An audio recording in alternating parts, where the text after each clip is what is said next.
Hi friends, എല്ലാവർക്കും നമ്മുടെ പുതിയ വീഡിയോയ്ക്ക് സ്വാഗതം. കണ്ട എൻ്റെ കയ്യിലിരിക്കുന്ന സാധനം എന്നിട്ടാണുള്ളത്. നല്ല എട്ടിൻ്റെ ഒരു പണി കിട്ടിക്കൊണ്ടിരിക്കുകയാണ്. പിള്ളേർക്ക് ഇത് കണ്ടു കഴിഞ്ഞപ്പോൾ ഭയങ്കര ആക്രാന്തം. പക്ഷേ എനിക്കാണെങ്കിൽ കയ്യുമില്ല കത്തിയുമില്ല, നേരെ ചുവ കയ്യുമില്ല കത്തിയുമില്ല, കൈ ഷോൾഡർ പൊങ്ങില്ല, കത്തി ഇത് ഭംഗി മാത്രമുള്ള ഉപകാരം ഉണ്ടാവില്ല. അപ്പോൾ ഇത് ഞാൻ എങ്ങനെ നോക്കിയിട്ടും എനിക്കിത് ചെയ്യാൻ പറ്റും തോന്നില്ല. അപ്പോൾ എനിക്കിപ്പോൾ ഒരാൾ ഇവിടെ അകത്ത് ഇരിക്കുന്നുണ്ട്. ഞാൻ ആ ആളെ വിളിക്കാം. ബിജു വാ. അപ്പോൾ ഈ പണി ഞാൻ ആൾക്ക് തന്നെ കൊടുക്കാൻ വെച്ചിട്ടുണ്ട്. അതെ, ഈ 4 പിലോപ്പിൻ്റെ അതൊന്ന് ക്ലീൻ ചെയ്ത് തന്നെ. എന്നെ കൊണ്ട് പറ്റില്ല, എൻ്റെ കൈയൊക്കെ വെച്ചിട്ട് 4 പിലോപ്പി ക്ലീൻ ചെയ്യണം. അതെ, നമ്മള് പണിയായുധം സാധനങ്ങളൊക്കെ ആയിട്ട് അങ്ങോട്ട് ഇട്ട് കൊടുത്തിട്ടുണ്ട്. ഇവനെ ശരിയാക്കാനാ, ഇവനെ ശരിയാക്കാം. ഓ ചത്തട്ടിലാട്ട പൈസല്ലേ കണ്ടാ പടക്കണ്ട് പടക്കണ്ട് കണ്ടാ നമ്മള് പടക്കണ ഓർണം പവച്ച് കേട്ടാ. ഓ പവച്ച് പടക്കണേ പടക്കണേ പടക്കണേ കൊന്നര ചത്തണ്ട കേട്ടോ. പടക്കണ്ട് പടക്കണ്ട് പടക്കണ്ട് മുറുക്കി പിടിച്ചാ സെറ്റാക്കി ഒരെണ്ണം മാളൂന്. ഓ വലുതുണ്ടാ ചെറുത്. ഓ പടക്കണ സാധനം പിടിച്ചു.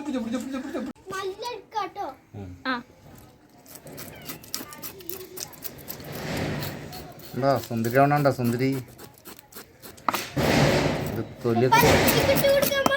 കണ്ട നല്ല സുന്ദരി പാല് കണ്ട. ഹായ് ആള് സുന്ദരിയാണ് കേട്ടോ, കണ്ണല്ല. 4 എണ്ണം വെട്ടി വന്നപ്പോഴത്തേക്കും സെറ്റായി കഴിഞ്ഞിട്ടുണ്ട്. ഇനി ഇതെവിടെ പരിപാടി കഴിഞ്ഞു. ഇനി ഇത് കഴിക്കാനാണ് നമ്മൾ വരുള്ളൂ. ഇത് വറവൊക്കെ കഴിഞ്ഞിട്ട് കഴിക്കാനായിട്ട് വരാട്ടോ. പിന്നെ ഇങ്ങനെ എനിക്കത് എൻ്റെ പൂച്ച കൊണ്ടുപോകും. അപ്പം എൻ്റെ മോൻ നല്ല ഭംഗിയായിട്ട് മീനൊക്കെ വെട്ടി തന്നു. എനിക്ക് വളരെ ആശ്വാസമായി. എനിക്ക് കൈയൊന്നും അങ്ങനെ വെട്ടാനായിട്ട് എന്നെ കൊണ്ട് പറ്റില്ല. പിന്നെ വാക്കത്തിയാണെങ്കിൽ എന്നെ വെയിറ്റ് തോന്നും എനിക്ക്. അപ്പോൾ അതൊക്കെ ഇങ്ങനെ എന്ത് ചെയ്യുന്നത് ഞാൻ വിഷമിച്ചിരിക്കുന്നത്. സത്യം പറഞ്ഞാൽ എനിക്ക് ഈ മീൻ വാങ്ങണോട് തന്നെ എതിർപ്പായിരുന്നു. ഞാൻ എന്നിട്ട് മോളെ വഴക്ക് പറഞ്ഞു. അപ്പോൾ ഇതേ നമ്മുടെ പിലോപ്പി നല്ല അടിപൊളിയായിട്ട് കഴുകി വെളുപ്പിച്ചെടുത്തിട്ടുണ്ട്. അപ്പോൾ ഇത് ഞാൻ കല്ലുമിട്ട് വയ്ക്കാനൊന്നും പോയില്ല. ഞാൻ കോൽപ്പുളിയുടെ വെള്ളത്തിൽ ഒരു 1/2-3 മണിക്കൂർ നേരം ഇതിന് ഇട്ട് വെച്ചു. ഇട്ട് വെച്ചതിന് ശേഷം നല്ല കല്ലുപ്പ് എടുത്തിട്ട് ഇങ്ങനെ കയ്യിട്ട് എടുത്തിട്ട് നമ്മൾ കല്ലുപ്പ് കൊണ്ട് ഇങ്ങനെ ഉരച്ച് വെളുപ്പിച്ചാണ് ഇതിനെ എടുത്തത്. അപ്പോൾ നമുക്കിതിന് മസാല കൂട്ടാം. ഇങ്ങനെ മുളകും ഉപ്പും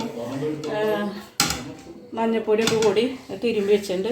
അപ്പോൾ നമുക്കിതിൻ്റെ മീതെ പുരട്ടി കുറച്ച് നേരം നമുക്ക് ഫ്രിഡ്ജിൽ വെച്ചതിന് ശേഷം നമുക്കിതിനെ വറക്കാം. ഞാൻ നന്നായിട്ട് കഴുകി വൃത്തിയായി അതിന് ഞാൻ പുളിവെള്ളത്തിലിട്ട് കുളിപ്പിച്ചെടുത്തു. കണ്ടപ്പോൾ നല്ല സുന്ദരിയായില്ലേ? അപ്പോൾ നമുക്ക് ഇത് ഉരച്ച് കഴുകാനൊക്കെ ബുദ്ധിമുട്ടാണെങ്കിൽ ഇങ്ങനെ കോൽപ്പുളിയിൽ കുറച്ച് നേരം ഇട്ട് വെച്ചിട്ട് നല്ല കല്ലുപ്പിട്ട് നന്നായിട്ട് ഇങ്ങനെ കൈ കൊണ്ട് ഈ മീനെ ഈ മുളക് പരട്ടുന്ന പോലെ തന്നെ നന്നായി ഉപ്പ് കല്ലുകൊണ്ട് അങ്ങോട്ട് ഉരയ്ക്കുമ്പോൾ ഈ അഴുക്കൊക്കെ പോവും. അത് കഴിഞ്ഞിട്ട് കുറച്ച് നേരം നമ്മൾ വിനീഗറിൽ ഉപ്പൊക്കെ ഇട്ട് വെച്ചിട്ട് ഒരു 3-4 പ്രാവശ്യം അലമ്പെടുത്താൽ ഇതുപോലെ നല്ല വെളുത്ത കറുത്ത പിലോപ്പി നല്ല വെളുത്ത സുന്ദരിയായിട്ട് വരും. അപ്പോൾ ഉപ്പ് ടേസ്റ്റ് ഉണ്ടാവില്ലേ? പിന്നെ ഉപ്പിട്ട് വെച്ച ഉപ്പെല്ലാം ഉണ്ടാവുള്ളൂ. ഉപ്പും മുളകും ഒക്കെ തേച്ച് ഇതിനെ വറുത്ത് കഴിയുമ്പോൾ നീ നോക്കിക്കോ വാവച്ചി. അപ്പോൾ ഇതേ നമ്മുടെ മുളകൊക്കെ തേച്ച് പിലോപ്പി വെച്ചിട്ടുണ്ട്. ഒരു 10 മിനിറ്റ് നമ്മൾ ഇത് ഫ്രിഡ്ജിലിരിക്കട്ടെ കേട്ടോ. നമ്മുടെ മീന് നമ്മൾ ഫ്രിഡ്ജിൽ നമ്മൾ 10-15 മിനിറ്റിലധികം വെച്ചിട്ടുണ്ട്. കുറച്ച് പണികൾ വേറെ അതിൻ്റെ ഇടയിൽ ഉണ്ടായ കാരണം കൊണ്ട് ഞാൻ ഇത് എടുത്ത് പുറത്ത് വയ്ക്കാൻ മറന്നു. അപ്പോൾ ചെറിയ തോതിൽ നമ്മൾ ഇപ്പോൾ ഇതിൻ്റെ തണുപ്പൊക്കെ വീഴാറായി. എന്നാലും നമുക്ക് പെട്ടെന്ന് തന്നെ ഇങ്ങനെ ഒന്ന് വറുത്തെടുക്കാം. അപ്പോൾ ഞാൻ ചട്ടി വെച്ച് എണ്ണയൊക്കെ ചൂടായിട്ടുണ്ട്.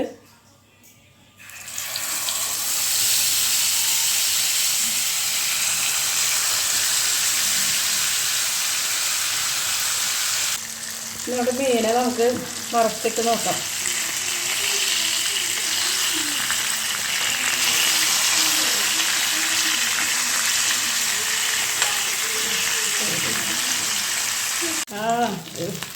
അപ്പോൾ നമ്മുടെ ഫിഷ് ഫ്രൈ നല്ല അടിപൊളിയായിട്ട് മൊരിച്ചെടുത്തിട്ടുണ്ട്. അതിലൊരെണ്ണം എൻ്റെ മോൻ വന്നിട്ടത് കുത്തി ഇളക്കി പണിയെടുത്ത കാരണം കൊണ്ട് അത് 2 പീസായി. ബാക്കി നമ്മൾ നന്നായിട്ട് അപ്പോൾ നമ്മളിതിൻ്റെ എടുത്ത് പ്ലേറ്റിലേക്ക് വയ്ക്കാം. അപ്പോൾ നമ്മുടെ ഫിഷ് ഫ്രൈ റെഡി ആയിട്ടുണ്ട്. അപ്പോൾ മക്കളാണെങ്കിൽ കുളിക്കാൻ പോയിക്കാണ്. നമ്മൾ ഇത്തിരി നേരം വൈകി, കുറച്ച് ഇതിൻ്റെ ഇടയിൽ നമുക്ക് കുറച്ച് പരിപാടി ഉണ്ടായിരുന്നു, അതിനൊക്കെ പോയി വന്നപ്പോഴാണ് ഇത്ര നേരം വൈകി പോയത്. അപ്പോൾ അവർക്കാണെങ്കിൽ ഇത് കൊതി കൊണ്ടിരിക്കുന്നവർക്ക് ഏറ്റവും ഇഷ്ടമുള്ള മീനാണിത്. അപ്പോൾ ഈ പൂച്ച മീനിൻ്റെ വക്കത്തിരിക്കാന്ന് പറഞ്ഞ പോലെ തന്നെ അവർ ഇങ്ങനെ കൊതി കൊതിയപ്പോൾ ഞാൻ കുളിച്ചിട്ട് പോയോ എന്നിട്ട് തരാമെന്നും പറഞ്ഞിട്ട് അവരെ വിട്ടേക്കാണ്. അപ്പോൾ എല്ലാവർക്കും ബൈ.